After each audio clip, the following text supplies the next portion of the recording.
Baton Rouge. She'll tell us what's going on at Tremonti's. On today's show, it's day 23 of the LSU baseball coaching search. Still no coach. We'll tell you who's not going to be the coach. Mike Bianco. He was the front runner. He's no longer the coach. We'll give you our thoughts on who they could be. Also, John Rahm wins his first major of the U.S. Open golf tournament in dramatic fashion. And Tommy Krysan will tell you all about that and how he almost won $3,200. Don't you love gamblers when they tell you about the stories about how they almost won? But the oldest man on TikTok will tell you about that. And a whole lot more. Rumor mill abound on maybe who the next Nichols coach could be. It's an interesting name. We'll tell you about that and a whole lot more. Don't go anywhere. Sports Shorts will roll on from the Louisiana Sports Hall of Fame studios right after this.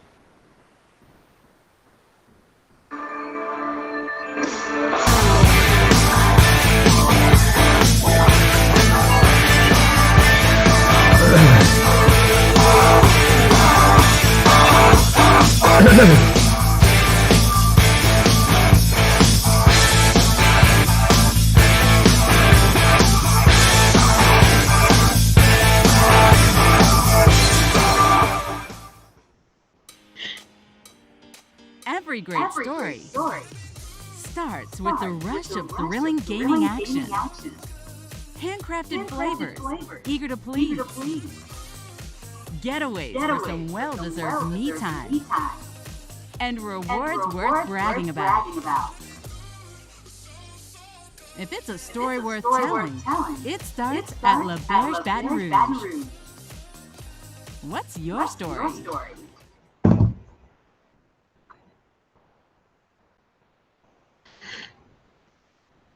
TK joining us from Tremonti's Meat and Seafood. Tommy, I tell you what, a couple things over the weekend.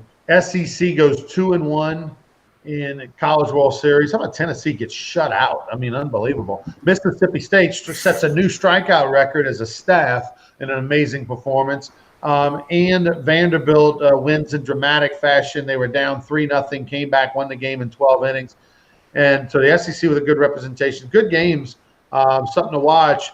By the way, I can hear Paul Maneri now, Tommy, in my ear saying, you know, Ron, we started the year 1-8. I mean, you know, against Mississippi State, Vanderbilt, and Tennessee. You know, I mean, other than that, we had a good year. I mean, people judged us on 1-8, but all those teams are in the College World Series. So, I mean, clearly they were super, super tough, those teams. But and then John Rahm, of course, wins in dramatic fashion. But I want to start off with the LSU baseball coaching search. Day 23, Tommy, day 23. And now we know the heavy favorite to be the next LSU baseball coach was Mike Bianco after Kevin O'Sullivan kind of fell off the board and took himself out of the running a few weeks ago. Here we are, no Kevin O'Sullivan, no Mike Bianco, no Jim Schlossnagle. He's at Texas A&M. What is going on? Man, it's crazy. You know, you said it a couple of weeks ago. We got to let it play out. I didn't know it was going to play this long, okay? Bianco now got an extension at Ole Miss. He's going to stay there. So that's that, you know. And you know, Godwin name, you know, he interviewed, but nothing's happened there. And, you know, Paul Maneri is now the point person for the recruits and the current players to communicate with about LSU baseball. Nolan Cain's gone. Eddie Smith is gone. So Coach Maneri is jumping into that role, and I'm sure that's fine. But, you know, Ronnie, I said the other day, we said we thought the next coach was coaching in Omaha this past weekend, and maybe that's the case. Looks like it's the case, but we'll have to wait and see. I mean, it's going a little bit longer, but I guess we got to defer to Scott Woodward.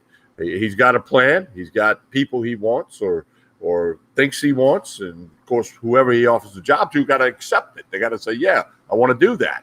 I mean, you said let it play out. I'm willing to go with that.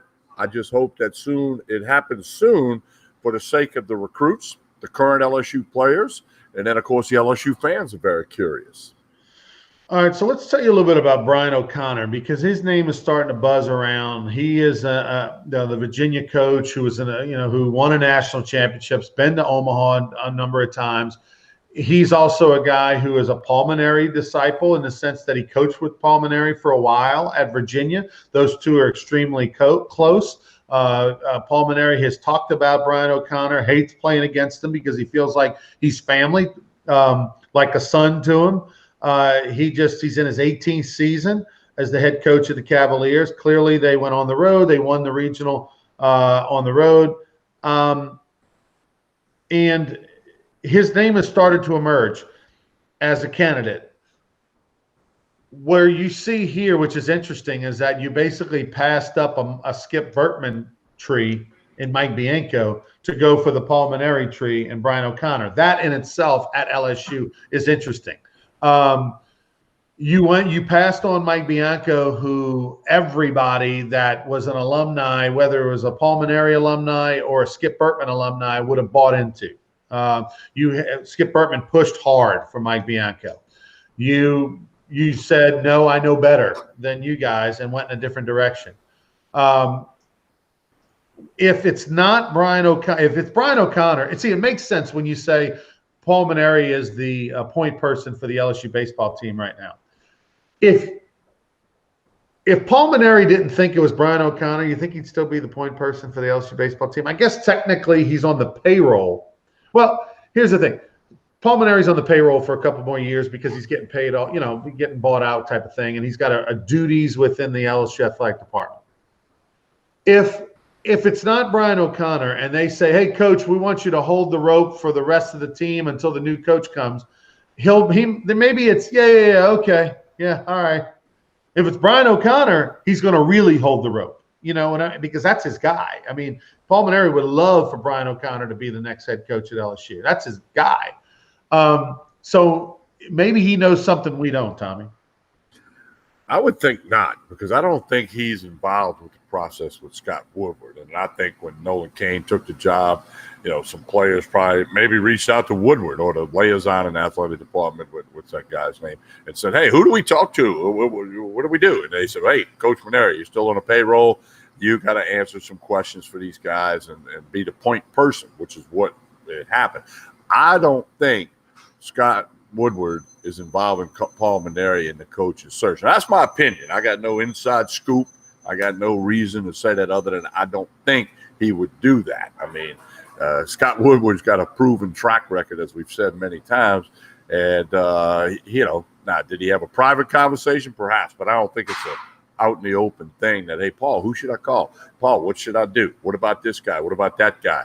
Scott Woodward's going to do his own thing, in my opinion. By the way, online here, good morning, fellas. Good morning, Stephen Miller. Good morning, Craig Schilling. Craig Duncan, do we know for sure that Bianco was even offered the job? I'm not buying that he was ever offered the job. No, I don't think he was offered the job at all. I think Mike Bianco would have probably taken it. And from everything I've heard, he would have taken it if he was offered the job. He was met with, they met with Godwin. They met with Bianco. They met with Casey. They had conversations back channel or maybe officially or back channel with O'Sullivan. Maybe he even had, I know back channel they had conversations with Schlossnagle. Don't think he ever got to the point of Woodward having a conversation with Schlossnagle. He took the A&M job pretty quickly. Therefore, no, I don't think Mike Bianco was offered the job at all. I think he should have been, but he wasn't. So now it's who will it be? Will it, Brian O'Connor? Well, here's an interesting. Craig brings up the name of Duncan brings up the name of, I'm hearing Scott Brown, pitching coach of Andy, could be in play. Would LSU baseball really hire an assistant coach? I mean, that would be, people would lose their mind if, I don't care who, you could be the pitching coach for the Yankees. If LSU hires an assistant coach who's never been a head coach or doesn't have skins on the wall, whoo, boy, that would be a hard sell. Brian O'Connor, the Johnson guy at Arizona, Vitello at Tennessee, Corbin at Vandy, any of those names, Scott Woodward can sell. You start going assistant coach world, wow, that's interesting. Yeah, I don't think that's going to happen. No, I don't think Bianco was offered the job. Here's how it goes, Ronnie. Like, hey, Ronnie, if I buy you lunch today, would it be okay if we went to Tremonti's Meat and Seafood? Well, I didn't say I was buying you lunch. What I'd say, Mike Bianco, if I offer you this job, will you agree to A, B, C, D, E, F? There's a list of things. It's all semantics, and there's a way to get around it. And Bianco's never going to say he was offered the job and didn't take it. That's not going to happen. No coach would do that, So I think the person is still coaching in Omaha. I guess today one team gets eliminated, but I think I'm going to go back to you, Ronnie. We got to let this thing play out. Go with the rumors, speak your opinion, what you think about this or that. But I 100% agree with you. It'll be a tough sell to hire a pitching coach or an assistant coach. This is LSU baseball. You got to get a proven coach who has won at the big level, head coach style, and bring them into LSU and see if they can get the program where it's expected to be. The Brian O'Connor, the head coach, of course, of Virginia, just to tell you a little bit about him. I mean, I know after he was the National Coach of the Year in 2015. That was the year they had their first national championship. 5-time ACC Coach of the Year, 3-time National Coach of the Year. Let's see. He's in he just finished his 18th season, in the middle of his 18th season, towards the end rather. 5 College World Series appearances, 2 College World Series Finals berths. We'll see if it maybe becomes 3. He had 14 straight NCAA tournament appearances between 2004 and 2017. Didn't make it in 18. 8 or 9 NCAA regional championships, couple of ACC championships, 4 50-win seasons, almost 800 wins. So look, the guy has done some things, and of course was an assistant for Paul Mainieri and was Team USA's Coach of the Year in the summer of 2018. So and they were off to a real good start when COVID hit in 2020, and of course they're in the College World Series in 2021. So I think most people that are LSU fans, Tommy, aren't going to love the idea of Vitello being the head coach just because of the brashness and because of them beating them 5 straight and some of that stuff that, the arguing with Van Horn, who he worked for, and the over-the-top personality, almost WrestleMania kind of coach. Johnson, nobody knows about him over at Arizona. Corbin, I just can't. I mean, ask Corbin, but I don't think there's any chance he leaves there. So if you're not going to go Bianco, and clearly they're not going to go Godwin because they haven't they'd offered him into taking it, and they interviewed him already. I think of what's left, O'Connor's probably the guy. Yeah, and you just read off some great numbers there. And I tell you, people outside the world of college baseball, when you think of Virginia, you don't think of Virginia baseball. Okay, yeah. If you're not a big college football fan, you still know Alabama's a great football program and they win championships. So I don't think of baseball when I think of Virginia, other than the fact that I'm a huge fan of college baseball and I follow it more than most people. But I'd have no problem if he was the next coach, because what he has done at Virginia is remarkable. Okay, and the ACC is a very good baseball conference, yet he has still accomplished what he has accomplished. I think that would be a great hire for LSU. Is he on Scott Woodward's radar? Let's let it play out. The good news is that if you need Paul Mainieri to have back-channeled anything, you're definitely going to have gotten it, no question about it. College World Series, NC State just continues their role. They go on the road to Louisiana Tech, win that regional, shock the world, beat Arkansas, and then here they go. They knock off a hot Stanford team that blew away Texas Tech in 2 straight games in Lubbock. NC State 10-4. They're the kind of the Cinderella. They're like that Fresno State team or the Stony Brook team from a few years ago that just went on the road and found their way to Omaha. Vanderbilt beats Arizona 7-6. Virginia, very impressive 6-0 win over Tennessee, shuts out the Vols. But the Mississippi State game was probably one of the more entertaining. I mean, that and the Vandy game were the 2 most entertaining games of them all. How about Mississippi State, Tommy? Over 21 punch outs as a staff against 21 of the 27 outs were strikeouts. Yeah, well, that'll make your outfielders fall asleep a little bit. Hey, they better be careful, though, because now the NCAA is going to do what MLB did. They're going to look for spider tack and everything else, because Mississippi State's got too much spin rate and the guys can't hit the ball. So Mississippi State, you better ease up on the spider tack and the rosin with the sunscreen and all that stuff to, strike that many people out. They must have been doing something. By the way, MLB starts today with the suspensions and checking every pitcher, every inning in Major League Baseball, trying to crack down on this. And that can be a story for another day. But Mississippi State, I mean, hey, look, They were throwing fastballs, just challenging guys, you know. And I mean, they got it done. I mean, when you can't hit, you're not going to win games. State only got the 2 runs. Texas got a run with a bomb in the 9th. Guy was just sitting on the fastball, and he ripped it into the bleachers. But it was a win, and that's what it's all about, win that first game. What did they say, 35 of the last 39 national champions won their first game in Omaha. So it's very difficult once you lose that first one to end up with the title. And so a lot of fun, 2 more games today, and I'm keeping an eye on that. I was watching the U.S. Open. I'm watching college baseball. I had to work this weekend, but I managed to get it all in.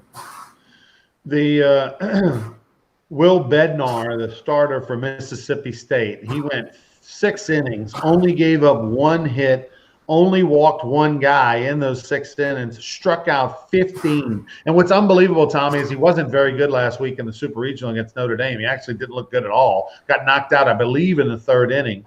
And then this week he looks like Nolan Ryan. But he's been great all year. Bednar with a 3.26 earned run average, 15-1 strikeout to walk ratio against Texas on Sunday. And Landon Sims, who's been fantastic all year, comes in and slams the door. 3 innings pitched, gave up 3 hits, didn't walk anybody, struck out 6, and his ERA dropped to 1.64. So Mississippi State, and look, LSU opened up its year against Mississippi State, lost 2 out of 3 at home. Then they went on the road to Tennessee, got swept by the College World Series team in the Vols. 2 of them went to extra innings, had a lead in all 3 games of that series, and then came back home and got just mantled by Vanderbilt at home in 3 straight games, and started off the SEC play 1-8. Well, they didn't do it against some schmucks. They did it against 3 teams that are playing pretty good. After watching the College World Series, any change in who you think's going to win it all, or what was your biggest takeaway this weekend? Well, you know, Vanderbilt won when Rocker didn't have a good outing. So, I'd picked Arkansas before the Super Regionals. Obviously, I was wrong with that. You had picked Vandy. I had jumped on the Jumbo Rantz 13 bandwagon with joining you with the Vandy pick. And, especially since they get by after a bad outing from Rocker. Now they got Leiter going in their next game. So, man. But you're right. NC State's a great story. They were, quote, unquote, one of those last 4 in. And now they're might pull a Coastal Carolina or Fresno State. Who knows? I'm kind of pulling for them guys. That coach has been there a long time. They put a lot of guys into professional baseball. They don't get a lot of attention for them. But again, they're in the ACC. We always talk about how great the SEC is, and it is great. It's the best conference in baseball in America by far. ACC is not far behind them. By the way, Stanford and Arizona, a little Pac-12 matchup elimination game today, 2:00 ESPNU. And then NC State Vanderbilt, that may be Eastern time, so that may be 1. Yeah, it's 1:00 Stanford, Arizona, 6:00 NC State Vanderbilt, and a winner's bracket game. That game at 6:00 Central. Looking forward to NC. I'm Jack Leiter going today. I mean, if you want some value on your dollars, go to bet on NC State because Jack Leiter pitching is going to be a heavy favorite. Yeah, so we'll see. It's going to be fun to watch that in Omaha. Hopefully they don't get the weather we're getting in Baton Rouge today. All right, TK, you mentioned Major League Baseball. Give me 30 seconds on what's going on for those that are wondering. Into what? I'm sorry. You mentioned Major League Baseball. To give us 30 seconds. Oh, okay, the crackdown today starts today where if a pitcher's caught with an illegal substance, he's suspended for 10 days with pay. They're going to check pitchers every inning. They're going to check relievers. And, they've had a couple of weeks notice on this. Chipper Jones had some interesting comments you and I can get into next week as we let this thing play out. But it's going to be interesting. It's going to be different. And then we got to let some time play before we get a true reading on whether it's effective or not. I think it's going to make a giant impact. It's going to make a big impact. It's strange that they make this rule change in the middle of the season. No doubt about it. John Rahm wins the U.S. Open. For those that did not see the end of the U.S. Open, one of the more exciting finishes ever. Yeah, well, a lot of golfers crashed and burned, which usually happens in a major golf tournament. People lose it, and DeChambeau shot 8 over on the back 9. Okay, Ronnie, you could have beat him on the back 9. Well, maybe not, but John Rahm with an incredible putt on the 71st hole, and on the 72nd hole, 17 and 18, birdied both holes with 25-foot putts that broke at least 3-4 feet, knocked them both dead in the middle. And Louis Oosthuizen hit a bad tee shot on 17. It really came down to a 2-horse race between them two in the last 3-4 holes. Rahm was 2 groups ahead of Oosthuizen, so he posted his score, and he was nervous as a cat on a hot tin roof, and had his son and his wife with him. Phil Mickelson's chatting up with Rahm's wife. His wife's not bad looking, Ronnie. You might like her. But anyway, so Rahm and then Oosthuizen doesn't get it done. Now, you want to hear how I almost got $3,200? Yeah, how did you almost win $3,200? But you didn't, just to be clear. Yeah, all right. Saturday, Oosthuizen makes a 60-foot eagle putt on the 18th hole to vault himself into a tie for the lead. Okay? I immediately go online, and he's at plus 3,200 to win the tournament. And I'd bet Matsuyama and Patrick Reed to win the tournament. All the majors, I'll make a small bet on a couple of guys, with big odds. So he's at plus 3,200, so I drop 100 on that, thinking, it's worth at 3,200 if he prevails tomorrow. 3 minutes later, he was down to plus 325 because they updated it after he made the putt. So I beat them to the punch to get the odds. Okay, so then he went down to plus 325. Ronnie, he's on the 15th hole. He's tied for the lead. I'm thinking, come on, Louis. Louis, I'm pulling for you. That'll be 3,200 smackers, if you can finish this off. And then when Rahm makes the 2 putts, I go, now Oosthuizen cannot make a mistake. And then he made a mistake. So I don't know if you call that close, but it's kind of close. No, but that's pretty good. That was smart. Usually the wise guys are pretty quick on the draw to make those adjustments. I beat him. I was quicker than the wise guys Saturday afternoon, and it didn't pay off, but that's why they call it gambling, Ronnie. Yeah, they must have been eating lunch or something and totally overlooked the whole make the adjust the lines deal. Tell us about Tremonti's Meat and Seafood, Tommy. Well, chicken fried steaks, the lunch today, that's been very popular. They got all the Chairman's Reserve meats. They got catering. They got 3 lunchtime catering jobs going out the door today. If you want to feed everybody at your office, whatever, just call Tremonti's Meat and Seafood. Connect with Facebook, Instagram. Keep up with it. They got wine, whiskey, everything you need at Tremonti's Meat and Seafood. Here's the deal. If you hadn't been in Tremonti's, you need to make a trip. You'll be amazed at everything that they do have in here. Connect on Facebook and Instagram. Tomorrow we'll be over at Court Street Cafe in Port Allen tomorrow morning. We'll tell you all about that then. But don't forget Tremonti's Meat and Seafood right down the street from Parkview Baptist Church and School. I got my Tremonti's hat, my Tremonti's T-shirt. I'm billboarding today, Ronnie. You are. He's Tommy Krysan. Hopefully tomorrow we'll have we'll know who the LSU baseball coach is, or not. I don't know. Day 23 in the books, and we do know this. Sad day for former LSU baseball players, as Mike Bianco is Coach Bertman's pick. He was the pick of many, many players that put on the uniform just because you know what you're getting there. You know the system that's in play. So not going to be him. So whoever is going to be the next coach at LSU, unless it somehow becomes Cliff Godwin, which at this point does not look very likely, has not been offered to anybody. We think it's going to be somebody in Omaha. Whoever it is going to be somebody who really doesn't have LSU ties or Baton Rouge ties, which is interesting. I would not have thought that to be the case a few weeks ago. For Tommy Krysan, I'm Ronnie Rantz. Thanks for watching Sports